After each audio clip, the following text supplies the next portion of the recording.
Having stepped down as chairman, it was a quiet Geneva Motor Show for Ratan Tata, now the chairman emeritus of the Tata Group. With him was his successor Cyrus Mistry. The Jaguar Land Rover brands were subdued with only an electric Defender concept being shown, but the brands continue to enjoy global success on the sales side. But what was surprising to many was the lack of anything new from Tata Motors at Geneva. The only attractions worth mentioning were the automatic version of the Aria and a powerful-looking Tata Safari Storm Rescue concept for Switzerland. Times in your planning to be able to show things that we're ready to bring to the market and excite people with. And at this moment in time, as you know, we spent a lot of time on our portfolio, our plans, and what's the near and long-term future for us. And I think at the moment it's best for me to keep those under wraps and make sure that we can surprise people in the market rather than let them see it in Geneva, actually. And the Mahindra Group company didn't disappoint, especially with this SIV1 concept, which is supposedly the company's future design direction.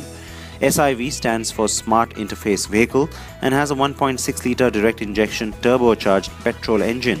But no confirmation of this compact concept will go into production anytime soon.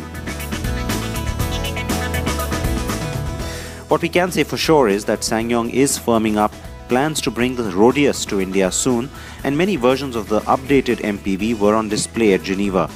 You could say that this could possibly be a Toyota Innova killer in the Indian market, especially by offering something more premium than the Innova.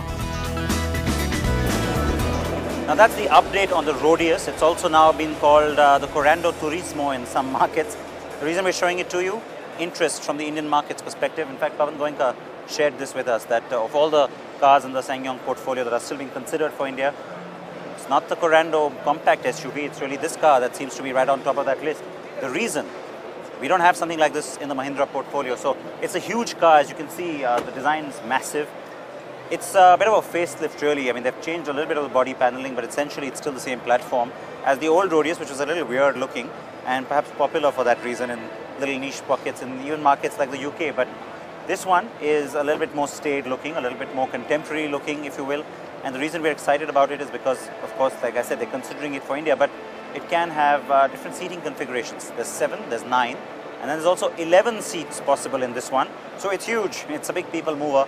So big families, there are tour and taxi market, things like that could be considered by Mahindra to offer this as a bit of a premium offering in that sort of space. When we launched that car, our expectation not that high, but there's very high, demand in domestic market, and also very many, inquiries from outside of Korea.